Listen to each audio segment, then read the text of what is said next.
What happens when you contact a Goetic spirit? Who are you actually engaging with? 20 years ago, I thought I knew. I was wrong, and that mistake taught me more about these forces than any grimoire ever had. I was already successful with spirit work and a member of an esoteric lodge. I thought I was ready for advanced operations because I was powerful magician, and of course I could perform the full operation by myself. This was the dial-up internet era in a post-communist European country. We didn't have instant access to information like today, and Goetia was still taboo even among practitioners and not the mainstream topic it has become. So I had my circle inscribed with Hebrew and Greek words, letters I didn't fully understand. For me, they were just inscriptions that were supposed to be there. You follow the instructions, follow the formula, and you're good to go, right? No, it went terribly wrong. Tonight, we examine what actually happens when we engage with these intelligences. The question that drives all Goetic practice: what are we actually contacting?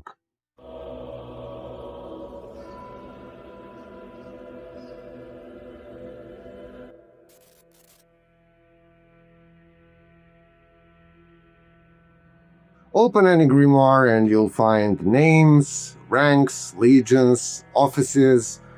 Baal, king ruling in the east, commanding 66 legions, grants invisibility, teaches arts and sciences, and so on.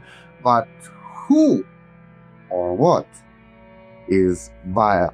Modern practitioners offer different answers: archetypes, entities, cultural constructs, planetary intelligences. Each insists their model explains everything. But here's what I discovered after 2 decades of practice. These are not competing explanations. They are parts of the same system. And what do I mean by that? What I learned through my failure is that contact operates on 3 distinct layers simultaneously. Understanding this integration is what separates effective practice from just a fantasy. So let's examine each layer, starting with the deepest one.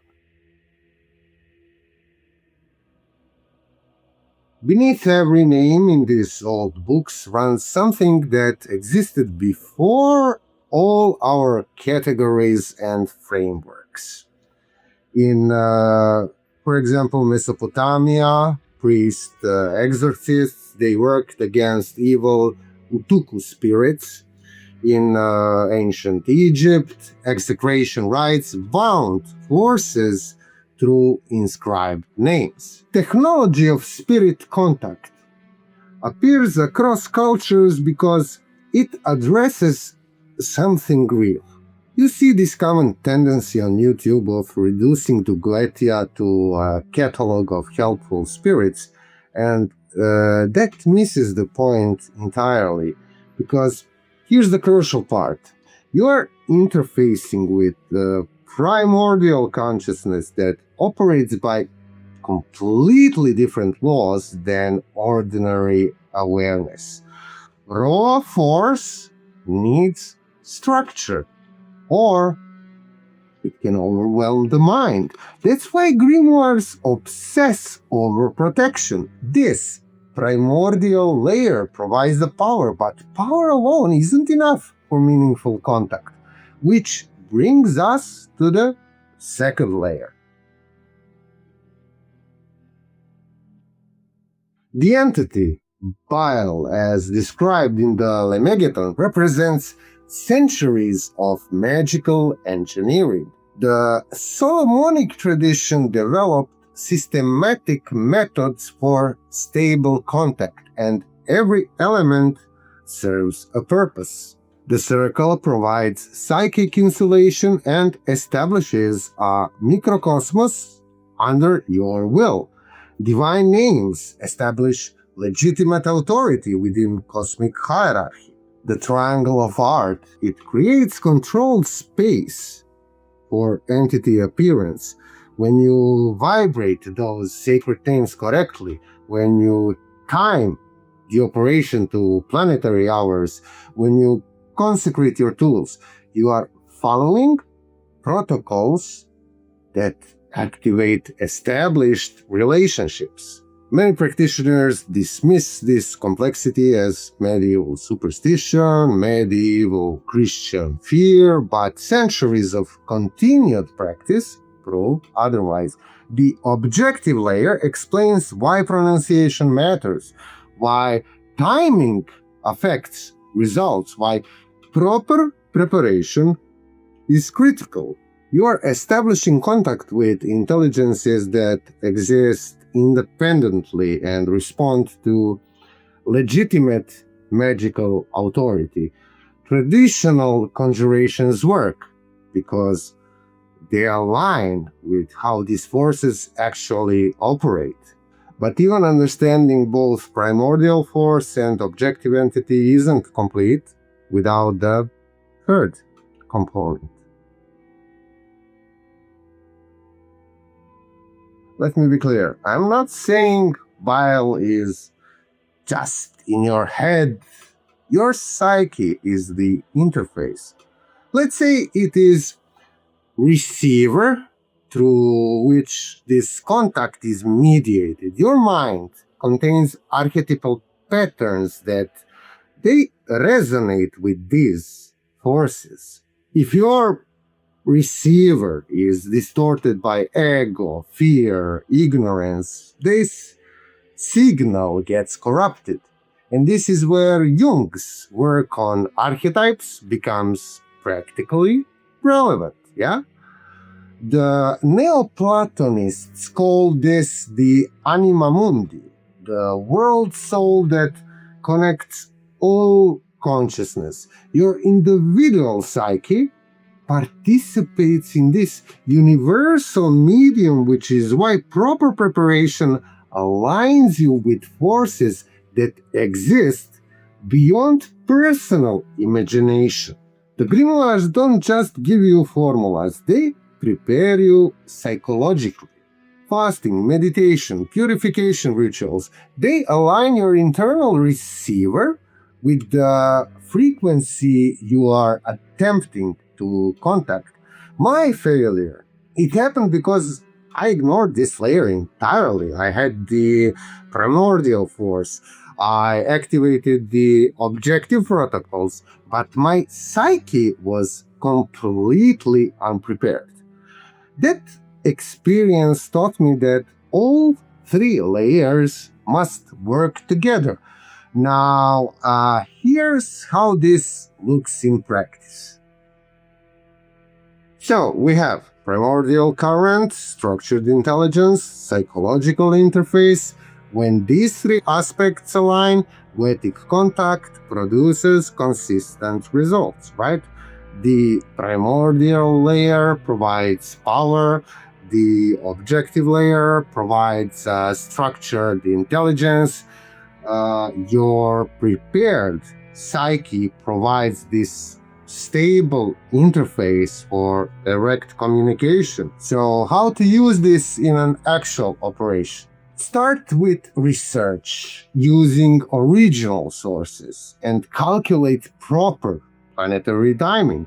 This addresses the objective layer. You're working within established cosmic relationships. You are not making things up, right? Prepare through fasting. Prepare through purification. I, for example, use Kabbalistic cross and earth connection meditation before any of my operations. The Lemegeton doesn't mention these, they are my adaptations that work for me. This whole preparation aligns your psychological interface. During the operation, draw your circle with the consecrated sword while vibrating divine names. Light incense, recite traditional conjurations with genuine authority. You are activating all three layers simultaneously, right? Primordial power through secret space, objective intelligence through proper protocols, psychological readiness through ritual preparation. The crown, lamen, and tools are not some random decorations when the spirit appears. These emblems establish your authority within the cosmic hierarchy. The crown connects to Keter as the highest point of will. In certain editions and manuscripts, you will find the instructions to wear a crown of pure gold. That ties into the solar current of Tifereth. If you have one of those gold crowns lying around, well, great. For the rest of us, consecration is what actually matters. You can just make your own.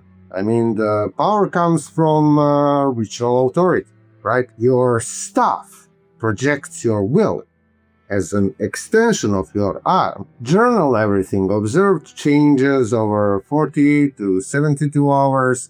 Close properly with license to depart and full banishing. Your circle is your absolute boundary. Don't break it until you've completed the closure. My problem obviously wasn't lack of information, it was lack of wisdom. I thought my willpower alone could compensate for incomplete understanding. The entity responded to my conjuration, but because I was unprepared psychologically, the contact was destructive rather than productive. Arrogance is the biggest enemy of this work. Think you are a powerful magician who knows everything? You'll learn otherwise. Goetic operation follows natural law. Work within that law with discipline and respect, or it works against you. The system survived centuries because it addresses three fundamental aspects of consciousness. If you ignore any layer, you will get incomplete results at best. But if you integrate them properly, you will understand why this tradition remains effective.